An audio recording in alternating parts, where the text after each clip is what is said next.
Olá, querida aluna Habitudes, tudo bem com você? Hoje nós estamos aqui, Fernanda, para a reposição da aula O Princípio de Paul Revere. Vamos lá. Antes de mais nada, pega a sua apostila, pega ela. Vou pegar a minha aqui também. Abre aí, eu espero que você tenha feito a lição, meditado nela. Senão vai ficar um pouco confuso o vídeo aqui para você. Então, antes de mais nada, vai lá, dá uma estudada, uma lida, responde. E aí você vem aqui assistir o vídeo, tá bom? Como sempre, nós vamos começar com uma oração, pedindo para que o Espírito Santo de Deus fale conosco. E aí nós já vamos para o conteúdo, beleza? Então vamos lá. Pai querido, nós te damos graça, bendizemos o teu santo nome, porque o Senhor é digno de honra, glória e louvor. Papai, nesse instante nós queremos colocar a nossa vida diante do teu altar. Colocar esse tempo, ó Pai, desse vídeo diante do Senhor e pedir que o Senhor fale aos nossos corações, ministre na nossa vida sobre esse princípio, sobre tudo aquilo que o Senhor tem para nós. Deus, que nós possamos entender, Pai, como ser uma influência, como ser alguém que realmente se conecta com as pessoas e que faz a diferença, levando elas ao propósito de agir de acordo com aquilo que nós precisamos, daquilo que o Senhor colocou para nós. Que não seja apenas, ó Deus, um tempo, mas que seja um momento especial de transformação da nossa mente, de renovação da nossa mente na tua presença. Obrigado, Deus, por esse recurso. Abençoe cada um. Nós oramos em Cristo Jesus. Amém. Vamos lá, galera. O princípio de Paul Revere. O que essa lição vai trazer para nós? Como sempre, a gente tinha uma verdade a ser praticada, né? Que era pra gente, fazer algumas dinâmicas lá, mas também pra gente pegar a palavra, foco e tudo mais. Como vocês não conseguem compartilhar, vai ficar um pouco difícil, então a gente vai dar seguimento para frente, porque para trás, né, não vai ser muito bom. Segmento normalmente é para frente. Vamos lá. O que esse princípio vai dizer para nós? Beleza? Então vamos tentar focar aqui, ó. Tanto o Paul Revere quanto o William Darla cavalgaram à meia-noite. Porém, apenas um deles foi capaz de se conectar com as pessoas e influenciá-las para que agissem. O que mostra se um líder tem credibilidade ou não é a sua capacidade de mobilizar os outros. Gente, o que vai dizer aqui para nós? Qual é a ideia? A ideia é o seguinte: você tem credibilidade ou não? Isso vai ser medido, isso vai ser analisado, revelado, mostrado através da credibilidade, que é a sua capacidade das pessoas fazerem, serem mobilizadas a fazerem aquilo ou não. E como que isso acontece? Então, primeira coisa, o Paul é o cara que conseguiu fazer o que era necessário, o William não. E como ele faz isso? Ele foi capaz de se conectar com as pessoas. Porque ele se conectou, ele conseguiu emitir influência sobre elas, e porque ele conseguiu emitir influência sobre elas intencionalmente para um propósito de agir. E foi isso que aconteceu. Então ele sai na cavalgada da meia-noite, conversa com as pessoas e as pessoas vão atrás dele para lutar esta batalha, ok? Isso aqui é o princípio da lição. E o que esse princípio quer fazer? A gente entender. Primeiro, como líder, nós precisamos nos conectar com as pessoas e influenciá-las. Nós aprendemos a ser alguém influente, né? Com habitudes 1. Então, nós aprendemos a ser uma pessoa influente. E no segundo, no habitudes 2, nós aprendemos a nos conectarmos, né? Então, por ser uma pessoa influente, por ser uma pessoa de caráter, de essência, eu me conecto com as pessoas, elas se conectando comigo, através dos meus pontos fortes, eu influencio elas, e aí eu levo elas a um objetivo, a uma atitude, a uma ação, tá? E aí aqui vai dizer para nós algumas frases interessantes, tá? No último parágrafo da página 11, eu grifei aqui, ó. A essência da liderança consiste em mobilizar pessoas levando a uma ação. Ele vai dizer que Paul foi capaz de fazer isso, conectando-se e influenciando para que se levantassem e tomassem uma atitude. Já o William não. O que faltou para o William? Credibilidade, aptidão, habilidade de se comunicar, confiança e respeito. Então, talvez você não esteja conseguindo mobilizar as pessoas, porque talvez te falta credibilidade, talvez te falta aptidão, talvez te falta habilidade de se comunicar, talvez te falta confiança e respeito. As pessoas não confiam em você, elas não respeitam você. Uma coisa meio que tá ligada à outra aqui. E aí, por isso que você não está levando os seus liderados a agir ou as pessoas que você tem tentado liderar. Então, esse aqui isso que falta é o avaliativo pra gente, o avaliativo não, é os itens para que a gente faça uma avaliação e entenda se nós não estamos conseguindo mobilizar as pessoas, o que está faltando. Talvez os seus liderados não confiem em você. Você dá a direção, eles falam, eu não confio no que a pessoa está dizendo. Ou eles não te respeitam. Ou você não consegue transmitir o que você quer, por isso que você não tem uma ação.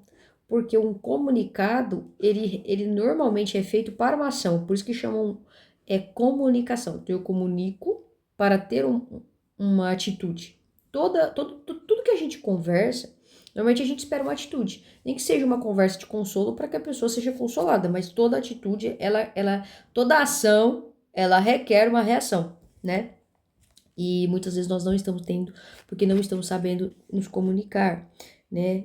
E aí, essa questão de credibilidade, na página 12, vai trazer para nós quais são as coisas, né, que talvez nos façam ter credibilidade ou nos capacitam para isso. Porque embaixo vai perguntar assim, ó, por que as pessoas dão ouvido ao que você diz? Que motivos lhe dá para seguirem a sua liderança? Então, o bom líder, ele encontra maneiras de se conectar, né? E aqui tem algumas formas da gente fazer isso, né? Da gente revelar as nossas capacitações. A primeira delas é o conhecimento. Nós somos ouvidos em virtude do que a gente sabe. Então, quando você tem conhecimento, as pessoas elas vão ser influenciadas por isso. Relacionamentos, nós somos ouvidos em virtude daqueles que conhecemos. Então, quando você tem um determinado relacionamento com determinadas pessoas, como com Deus, né, as pessoas elas vão até você. Sacrifício, somos ouvidos em virtude do que já sofremos, né? Então, aquilo que você já passou na sua vida, os sacrifícios que você já fez, as entregas que você já realizou, também fazem as pessoas ter essa credibilidade com você, ou você ter essa credibilidade, melhor dizendo, com a pessoa, né? Não é ela com você com ela. Somos ouvidos em função do que somos capazes de fazer, então das suas habilidades, né? Você tem algo único, né? Algo especial que, né, se destaca ali, então as pessoas também têm isso. Nós somos ouvidos em virtude da experiência, somos ouvidos em virtude daquilo que já alcançamos na vida. Então as nossas experiências também geram credibilidade, percepção. Nós somos ouvidos em virtude daquilo que somos capazes de perceber. Então, quando nós conseguimos perceber aquilo que está por vir, quando a gente não é um líder que só apaga incêndio, mas a gente traz coisas, nós antecipamos algumas coisas, isso também faz com que as pessoas gerem credibilidade, principalmente porque você vai lá e faz alguma coisa e aí passa um tempo, aquilo realmente acontece. Aí a pessoa fala, caramba, essa pessoa tem visão, né? Caráter, eu acho que esse aqui é o mais importante, ou não, mas somos ouvidos, brincadeira, é assim, tá? Somos ouvidos em virtude da nossa integridade, né? A gente não apenas somos pessoas de discurso, mas pessoas de atitude. Humildade, nós somos ouvidos em virtude do coração que temos, né? Nós nos conectamos com as pessoas, nós nos conectamos com a realidade delas, nós não apenas estamos distante, mas nós estamos ali juntos, né? Somos ouvidos porque nos identificamos com a necessidade alheia, então relevância, esqueci de falar o que era, né? Então a gente se identifica com pessoas comuns, nós entendemos o sofrimento delas, enfim, nós não estamos alheios àquilo que está acontecendo. Acho que a humildade, esse está meio conectado, né? A humildade referente à motivação do nosso coração voltado para aquilo, mas a relevância é de fato ir até aquele lugar e não talvez viver, né? Mas estar mais próximo, entendendo de fato as necessidades. Convicções, somos ouvidos em virtude da paixão que demonstramos. Então, quando nós temos convicção daquilo que nós estamos falando, nós impomos ali essa paixão mesmo, as pessoas também nos seguem. Então, são 10 itens que nós podemos nos avaliar, pensar, ver se temos algum, se não temos nenhum, por que não temos nenhum, se temos todos, né? Acho difícil, mas é possível, né? E a gente precisa encontrar isso, tá bom? Essa habitude se refere muito ao habitudes 2, né? Por quê? Porque a gente precisa se conectar com as pessoas, a gente precisa ter o direito de emitir algo nelas, né? Nós precisamos construir pontes com elas, para que elas possam agir em função daquilo que nós estamos propondo. Então, no Habitus 2, nós vemos muito isso. Aí aqui tem a história do John Maxwell, que ele conta, né, sobre o Harry. Isso é muito interessante, porque ao invés de criar barreiras, ele vai lá e cria uma ponte, ele cria um vínculo, né? Então, que a gente possa gerar esse tipo de questão. Porque às vezes a gente, quando vai se comparar com outros, a gente não vai ter o mesmo nível de credibilidade. Mas não é isso, né? É a gente construir a nossa credibilidade. Essa palavra credibilidade fica ruim, mas é a gente se conectar com as pessoas e influenciá-las a partir de nós, né? Não nesse comparativo com os outros, certo? Bom, e aí nós temos um filme, Uma Noite no Museu. Eu vou colocar o filme aqui. Não vou colocar o filme aqui nesse vídeo, mas o filme vai estar disponível para você assistir a cena. Essa cena é bem legal, né? Que é quando o Larry, o vigia do museu, tá tentando falar com o pessoal ali e explicar para eles que a tábua que faz eles ficar vivos foi roubada. E todo mundo precisa ajudar. Só que ele vai conseguir mobilizar as pessoas quando ele traz um discurso que realmente tem a ver com aquilo. Então ele se identifica com as pessoas, ele explica para eles, faz eles pensar, ele fala com o coração, com sinceridade, não tentando demonstrar a autoridade dele ou qualquer coisa ali que ele tem, mas ele vai tentando realmente se comunicar, se conectar ali com eles, e com isso ele influencia eles, né? Então é bem interessante ver essa cena. Deixa eu passar aqui. Eu já entendi. Nós temos o Nosso Avançando. Gente, o Nosso Avançando, ele traz uma história bem... um pouco triste, eu diria, né? De um garoto que matou várias pessoas. Eu vou ler aqui para vocês, tá? Ele vai falar sobre capital social. E aí ele começa comparando com o financeiro e com o intelectual. Então vai dizer assim, ó. Estamos falando sobre acumular capital social. Todos nós sabemos que seria essa questão da credibilidade. Todos nós sabemos que precisamos de capital para conseguir fazer qualquer coisa. Temos mais familiaridade com o capital financeiro. No entanto, a maioria de nós também já ouviu falar do capital intelectual, que envolve a posse de um conhecimento ou informação de valor. O capital social é a credibilidade que alguém possui que o capacita a influenciar outras pessoas a agir. Todos os estudantes desejam ter capital social com os seus colegas, especialmente quando são jovens. Quando achamos que não possuímos, podemos ser levados a fazer algo estúpido para obtê-lo. Isso aconteceu em 2007, quando um estudante atirou e matou dúzia de seus colegas no campo universitário da Virgínia. Esse estudante de 23 anos era conhecido como Cho e baleou 32 pessoas. Entre alunos, enfim, professores. Aqui vai contar tudo, tá? O que vai dizer que ele era um jovem bem tímido, não gostava muito de olhar nos olhos, era mais retraído. E aí ele vai descrever ele aqui, e aí ele vai falar que ele era um homem com problemas psicológicos e que ele era introvertido e tal. E aí quando ele fez tudo isso, os psicólogos começaram a se questionar por que ele havia se transformado em um assassino, o que fez esse jovem introvertido e quieto se tornar um atirador.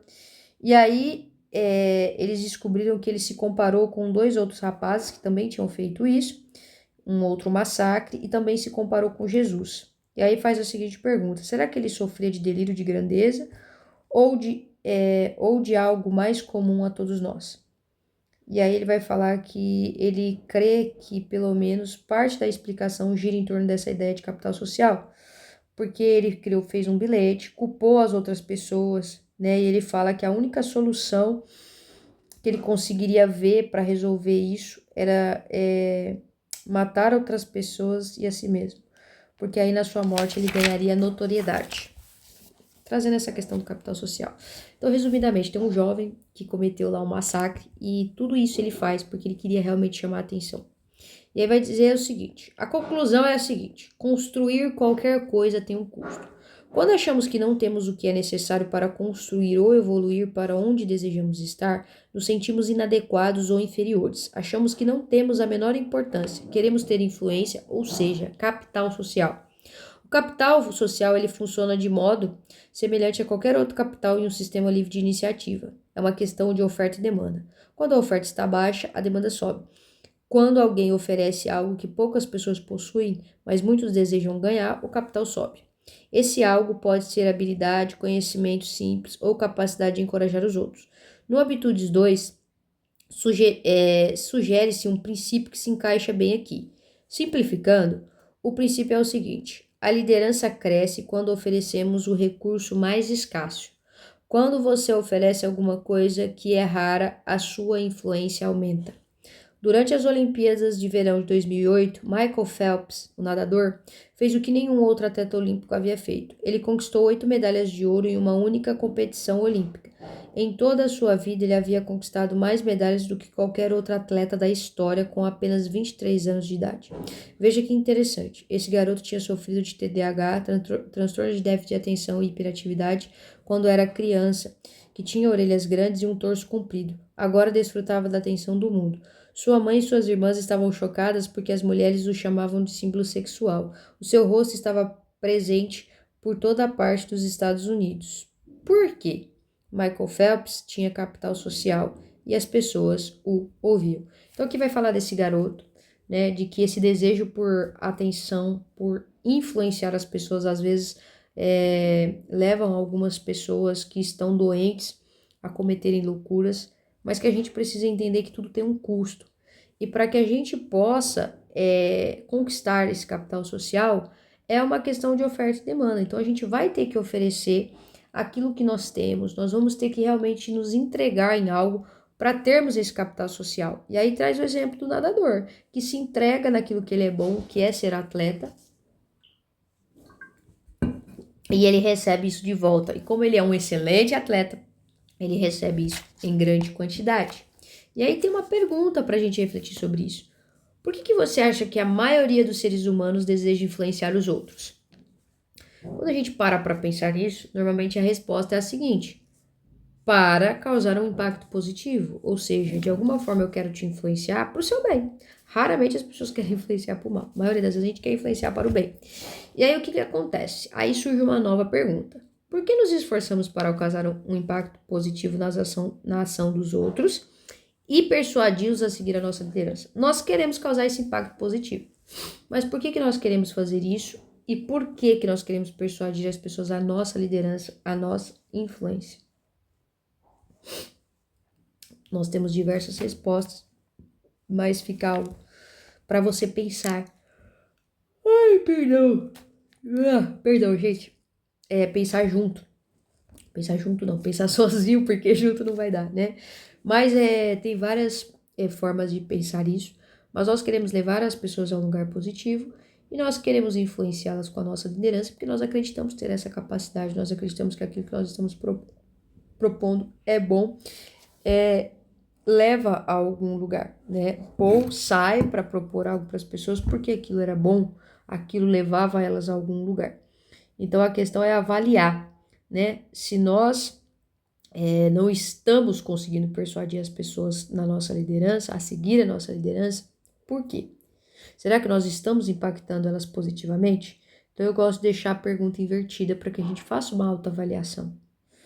As pessoas estão seguindo a minha liderança? Não. Por quê? Eu estou causando um impacto positivo? Eu estou me esforçando para isso? Talvez seja o caso do amigo William lá. As pessoas não confiam em mim, eu não tenho credibilidade, eu não estou sabendo me comunicar. O que está fazendo com que as pessoas não me sigam?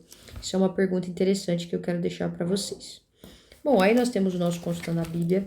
Leia os textos que está apresentando aqui, porque aqui vai trazer para nós Números e vai trazer para nós 1 Josué. Em Números vai falar para nós quando Moisés pede para os 12 espias, né, ir lá ver a terra de, se eu não me engano, acho que é Canaã.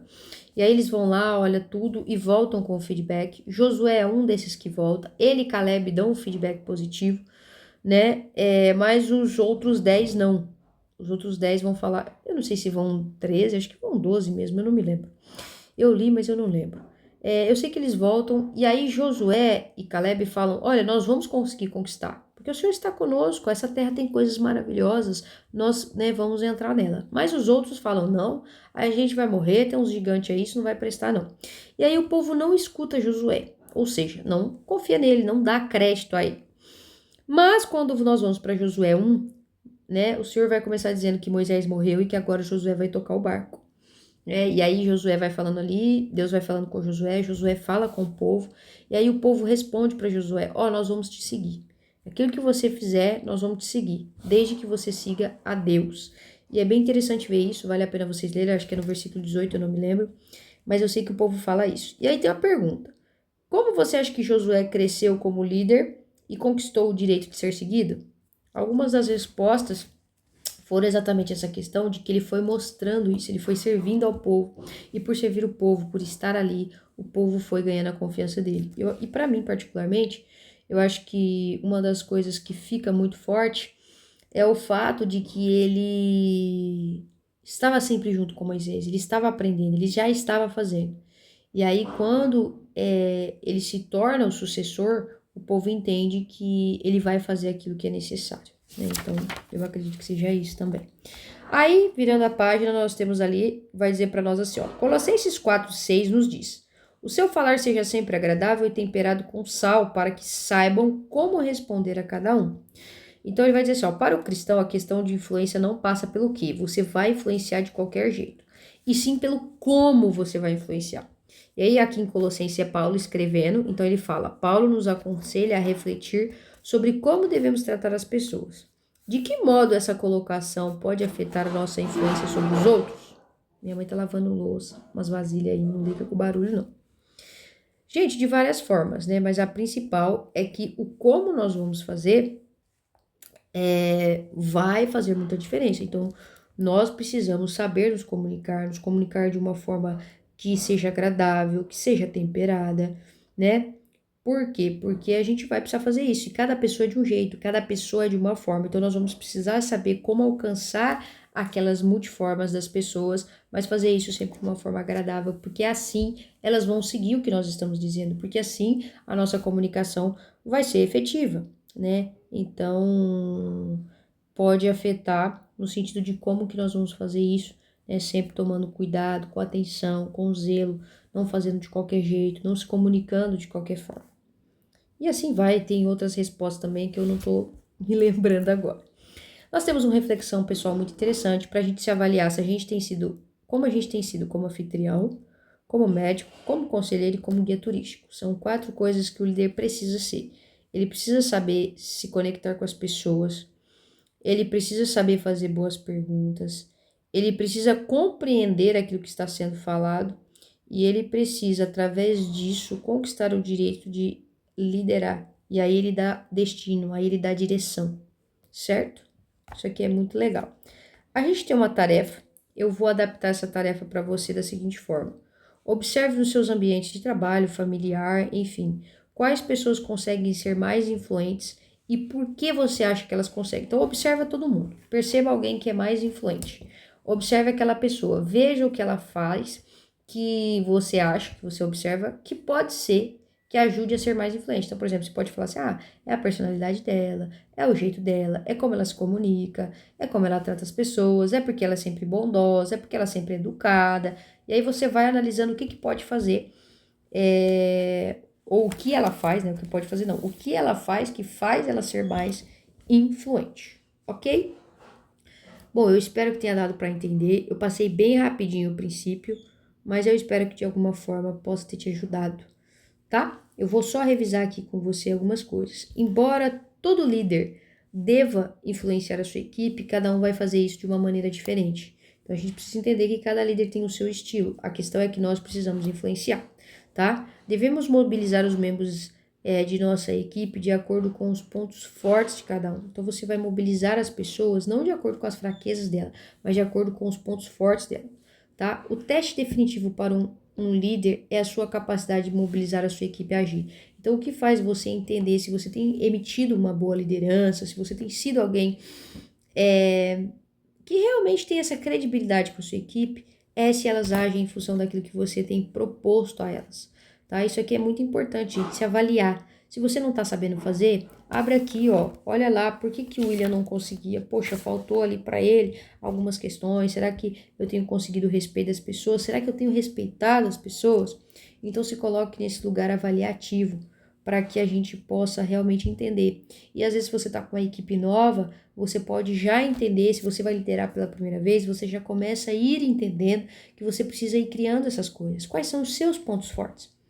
Não é para você mascarar, mas mostre aquilo que você tem de bom para sua equipe, para que eles confiem em você.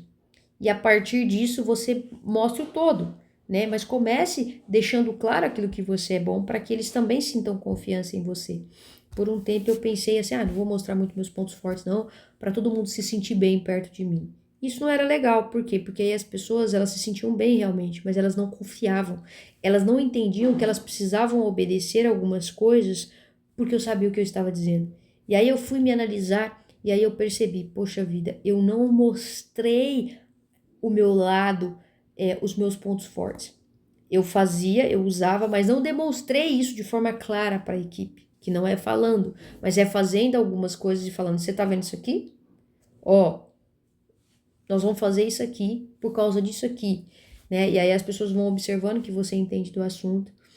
E por não fazer isso, ou por não fazer algumas coisas que poderiam demonstrar os meus pontos fortes, eu acabei depois tendo que correr atrás da confiança da equipe, porque eles não sabiam por que eles deveriam confiar em mim. Eles ficavam receosos. Afinal de contas, por que a gente vai confiar nessa pessoa?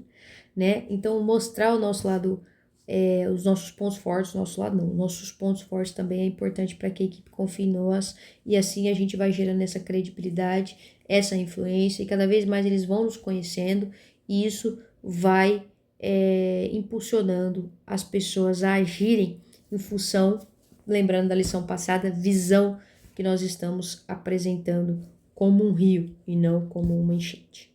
Beleza? Eu espero que esse vídeo aqui, essa lição, tenha te abençoado e que você possa aí continuar na caminhada da liderança. Deus abençoe você e até a próxima.